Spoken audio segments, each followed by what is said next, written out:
Sejam bem-vindos a mais esse podcast. Eu sou o Paulo Gonçalves e hoje eu vou bater um papo aqui com o Erivan Rocha, que está lá na Polônia. Ele vai conversar um pouquinho com a gente. Ele está vendo toda essa movimentação que está acontecendo entre Rússia e Ucrânia, os refugiados que estão saindo da Ucrânia. Ele está acompanhando isso, né, do lado ali da Polônia. E a gente vai conversar um pouquinho com ele. Ele também passou muito tempo dentro da corporação Mormon. É um tempo considerável que dá para a gente bater um papo aqui. Vamos navegar um pouquinho por alguns assuntos aí. Tá? E aí, Erivan, obrigado por ter aceitado esse convite de bater um papo aqui comigo. E queria convidar você para fazer suas considerações iniciais aí, para dar um alô. E aí, tudo bem? Fala, Paulo. Tudo ótimo. Satisfação aí enorme aí de poder participar do teu podcast. Espero poder contribuir de alguma forma com a experiência que eu tô tendo aqui. E vamos conversar aí, bora trocar um papo, bora trocar uma ideia. Legal, Erivan. Então tá bom, vamos lá então, né? Na verdade, para começar, né, queria que você falasse um pouquinho, vamos falar só um pouquinho sobre a igreja, porque eu acho que é interessante o pessoal que acompanha aqui por causa da Corporação Mormon, saber um pouquinho a sua trajetória na igreja, como que você conheceu e qual a sua situação hoje, né, em relação à corporação, né? Acho que seria bacana. E a gente pode começar falando um pouquinho sobre isso, pode ser? Claro, claro. Podemos falar sobre tudo.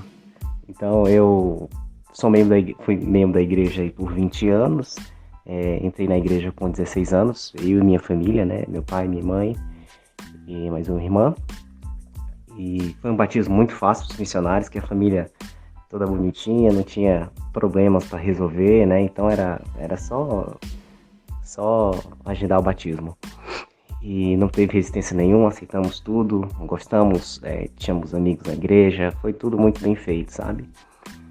E eu com 16 anos, né? Então eu passei minha adolescência, o começo da adolescência, né? E fase adulta, toda dentro da igreja, servi em vários chamados da igreja, desde chamados, né, da organização dos rapazes até sumo conselho.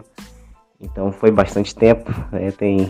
Vivi bastante coisa dentro da igreja, servi em missão, casei no templo, 3 filhos. Então, né, foi uma trajetória longa até aqui. E hoje em dia eu, né, sou resignado, não faço mais parte, né, dos registros da igreja e sou muito feliz por isso, né? Obrigado por você ter compartilhado um pouco a sua história dentro da corporação. É interessante uma parte que você disse, que hoje você é resignado e é muito feliz por isso. Aí eu te pergunto, até para a gente seguir um pouquinho o fio da meada, né? O que despertou isso em você? Qual foi o momento que você falou, acho que a corporação não é legal para mim? Onde você viu que estava acontecendo algo diferente relacionado à sua opinião sobre a corporação? Olha, Paulo, eu acho que isso é um processo que já começou desde o começo em que eu entrei para a igreja. Eu lembro da mais antiga, foi quando eu cheguei para o meu presidente dos rapazes e perguntei para ele, coloquei assim, fiz uma pergunta simples, né? Tipo, nós, né, membros da igreja, acreditamos em Adão e Eva? Aí ele disse que sim, né? Nós, como membros da igreja, nós acreditamos em Adão e Eva, na história daquele jeito como está. E eu aceitei, não, tudo bem, né? Eu era pequeno gafanhoto, né? Tava aprendendo ali tudo. Sempre tive dúvidas de tudo sobre comportamento, né? Porque é um mundo totalmente diferente do que aquilo que eu estava acostumado, né? As pessoas falam numa linguagem diferente, se comportam do jeito diferente, se expressam de outra forma. Então eu estava aprendendo, né? Então eu queria fazer parte daquilo e aceitei várias coisas e no passar dos anos, né, várias pequenas coisinhas foram se juntando. Mas o que me deu assim vamos dizer, um start nesse processo todo foi quando eu vi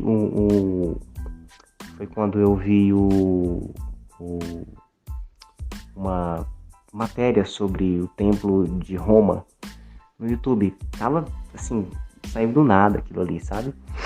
Você sabe como as coisas aparecem no YouTube pra gente, né? Às vezes você no Google mesmo, né? Você não tá esperando e aquilo ali surge. E eu vi aquele templo maravilhoso, fantástico, com ambientes que estavam simulando ali a Itália numa época antiga, e mostrando as estátuas são monumentos dos apóstolos, esculpidas em pedras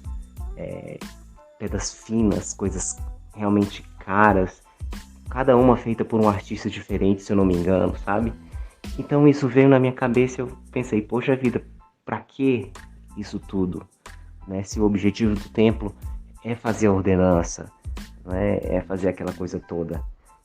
E daí eu fiquei assim, e juntou com um pedido que meus filhos estavam fazendo de um videogame, né? Porque eles tinham um videogame velhinho que meu pai deu pra eles, sei lá se foi de Natal, mas deu pra eles, só que já tá velhinho, né? E eu juntei aquilo já pensei no meu dízimo, né? Então, poxa vida, eu tô deixando de dar uma coisa pro meu filho que ele tá me pedindo há tempos, que eu posso tirar esse dinheiro agora, hoje, e comprar um videogame em vez de pagar o dízimo, para a igreja investir em estátuas, né, em monumentos caríssimos.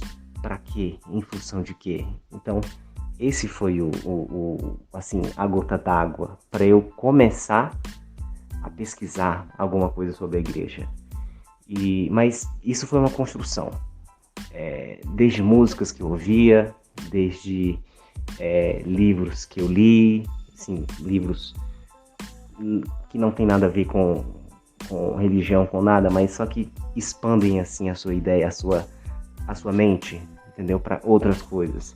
Então, foi esse processo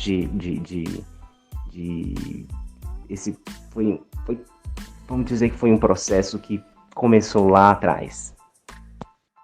Erivan, eu entendi muito bem, né, o que você disse, e na verdade esse processo aí é bem bacana você ter comentado, porque realmente é um processo para muita gente, não é de uma hora para outra, as coisas vão se acumulando, e muita gente que nos ouve aqui agora, tenho certeza que tá se identificando, né? Muitas pessoas, nossa, comigo também foi semelhante, foi passo a passo, foi acumulando uma coisa aqui, outra ali, e o exemplo que você deu, por exemplo, do videogame, né, com seu filho, tal, que ele queria um videogame, você falou, não vou pagar o dízimo, aí eu consigo comprar um videogame.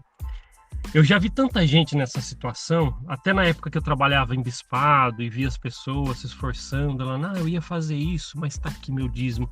Eu tava planejando umas coisas aí, mas eu preferi dar o dízimo. E às vezes a pessoa ficava muito tempo na mesma, não conseguia o que ela queria.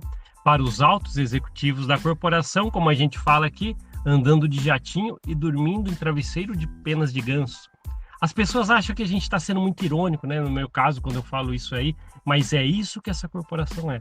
É esse tipo de pessoas que estão lá liderando e usando a massa de manobra para limpar a capela, para fazer a roda girar, para o marketing gratuito.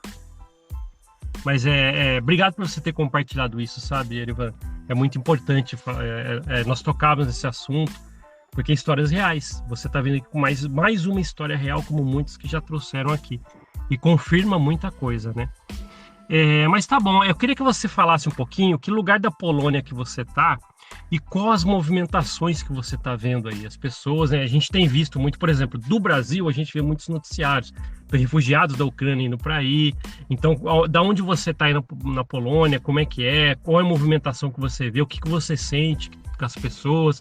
Recentemente, a gente trouxe um relato aqui de uma pessoa que não quis se identificar, mas mandou um e-mail aqui pro podcast. Você deve ter ouvido esse relato da pessoa que não recebeu até uma ajuda da corporação. Então a gente consegue ter uma ideia de como as pessoas estão aí, né, passando por esse processo. E como que está esse movimento aí que você está vendo das pessoas refugiadas, por exemplo? Tem muita gente tentando atravessar a fronteira. A fronteira, ela tem, sei lá, 30 quilômetros de filas de pessoas esperando entrar.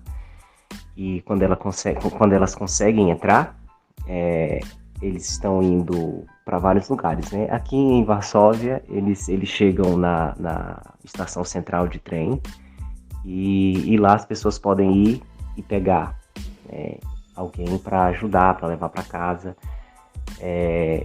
Tem estudantes, tem mulheres com crianças, e nos grupos de Facebook, grupo de brasileiros, tem pessoas pedindo ajuda, tem pessoas se solidarizando com a situação deles.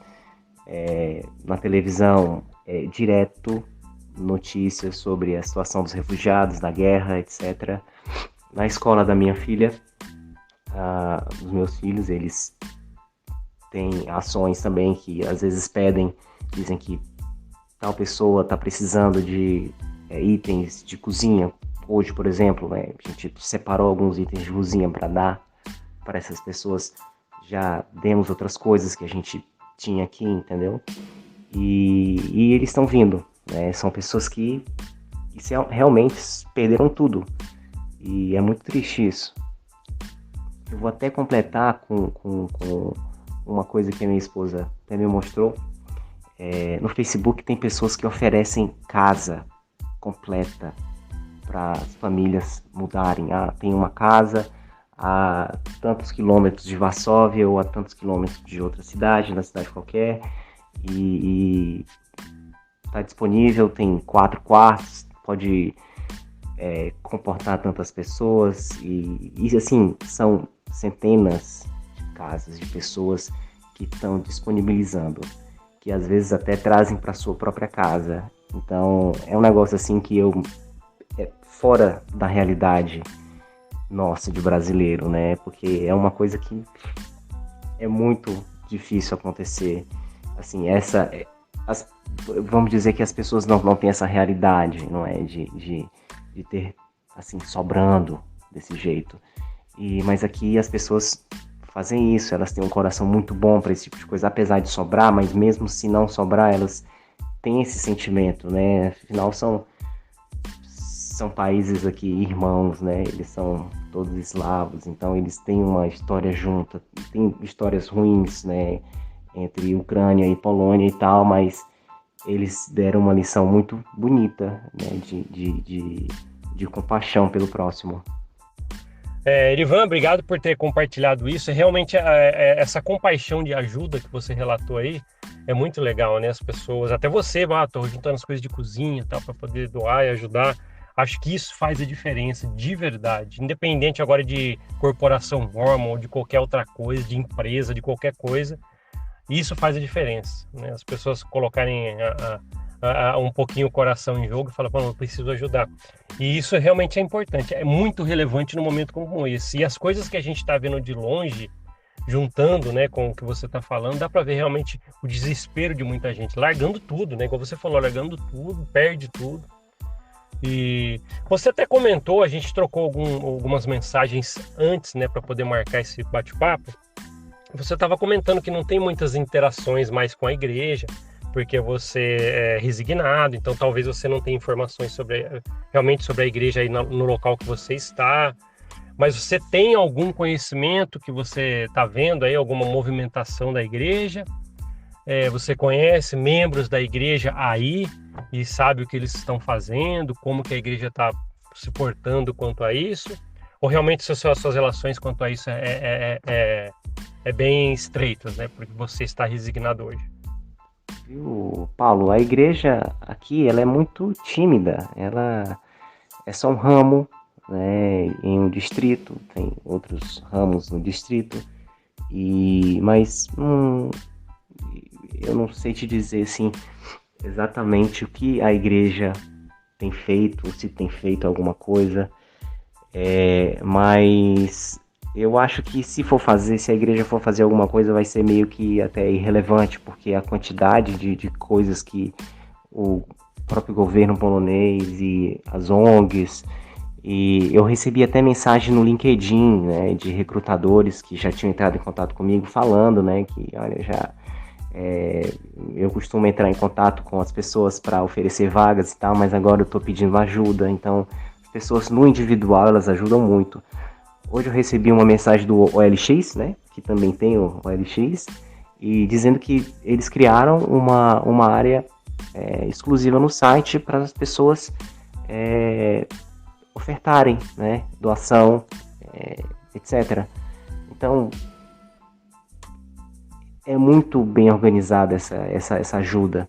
E por mais que a igreja talvez não esteja fazendo muita coisa, já tem muita gente fazendo.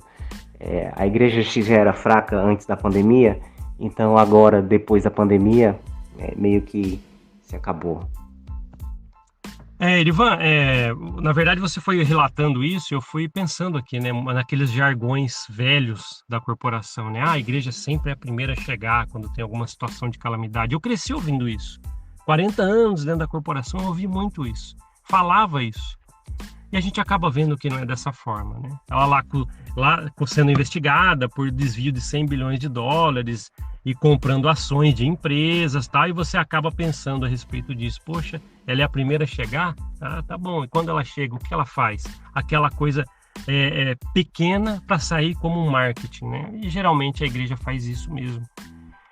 Mas tá bom, né? Sobre a tensão que está acontecendo, né, nessa batalha entre esses dois países, né, Rússia, Ucrânia, e vocês aí do lado, com os refugiados indo até aí, você sente tensão que pode se espalhar até onde você está também? Você vê essa conversa ou você vê que não? Pelo menos aqui estamos protegidos, você não vê movimentações de pessoas falando, não, pode chegar para cá também na Polônia. Como que está a tensão quanto a isso? Tem de tudo, viu? Tem pessoas que são muito preocupadas como nós aqui, tem pessoas que acham que está tudo bem, que não vai acontecer nada, né? Que Polônia faz parte da OTAN e que tem bases americanas com proteção antimíssil, etc. Mas assim, a gente na verdade não sabe o que pode acontecer. A gente vive aqui minuto a minuto, né? A gente tem um sobe e desce de emoções, é uma montanha russa, né? De manhã tá tudo bem, aí dá 10 horas, a gente já tá preocupado, aí dá meio-dia a gente vai almoçar, né? A gente já não tá lembrando disso. Digo que não tá lembrando é que não tá mais tenso, né? Porque toda hora a gente pensa nisso. Da de noite é o pior momento, né? Porque quando a gente vai se deitar e tal, a gente fica pensando o que é que pode acontecer. Mas a tensão é muito alta, porque pode ser que esteja tudo bem, pode ser que tudo termine amanhã, né? Mas pode ser também que o problema escale para uma coisa maior, né? Basta um erro humano de soltar uma bomba no lugar errado, de invadir um espaço aéreo e daí já gera um conflito muito maior. Então a gente não sabe. Sempre estou acompanhando as notícias e a gente está muito tenso. No geral, as pessoas estão tensas. As professoras dos meus filhos, do meu filho mais novo, disse que aquilo ali era coisa que ela escutava do pai dela, né? O pai dela lutou acho que ele lutou numa das guerras, aí o pai ou o avô dela, eu não lembro. Desculpa, o avô dela lutou na Segunda Guerra, e o pai dela nasceu nessa tensão de Segunda Guerra, né? Durante a guerra. E muito complicado, né? As pessoas estão revivendo o passado e no final das contas ninguém sabe o que fazer e às vezes, dependendo do caso, não tem nem para onde correr. O que acontece? Tava pensando nisso essa semana.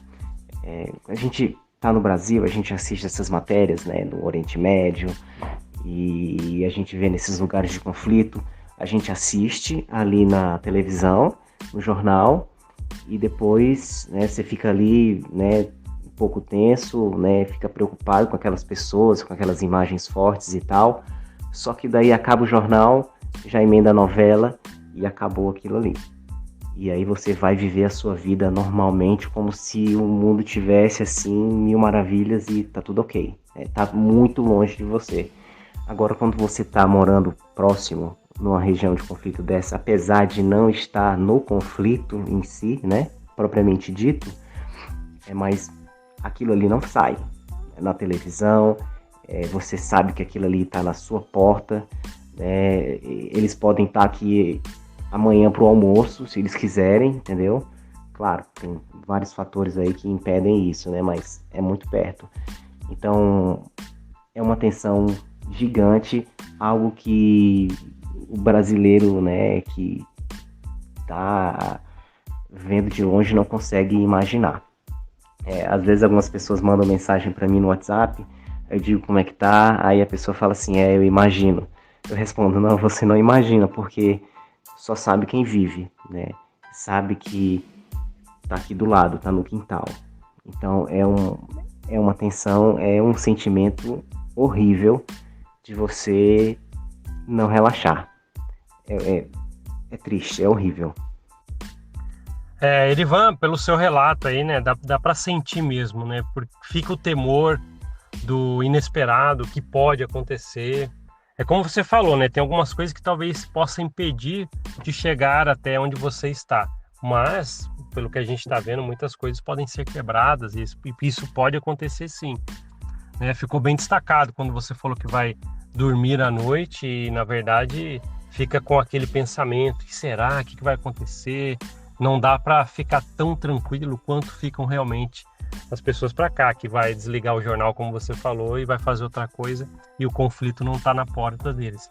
Isso é bem interessante você falar, porque passa a realidade, que é o que a gente quer mostrar aqui, como que é quem está aí perto, o que acontece, e até agradeço demais todo o seu relato a respeito disso, você ter mostrado algumas coisas aqui, né, através das suas ideias, das coisas que você vê.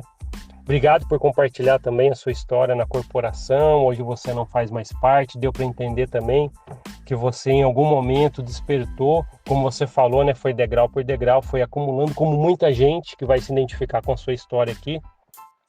Até convido todo mundo que se identificou com a história do Erivan, possa deixar nos comentários quando fizer a postagem no YouTube, que lá dá para comentar. E se você está ouvindo pelo Google Podcast, Apple Podcast ou pelo Spotify, se quiser comentar, vá até o YouTube, que ali tem um espacinho para você comentar, deixa o coraçãozinho nos comentários, tá bom?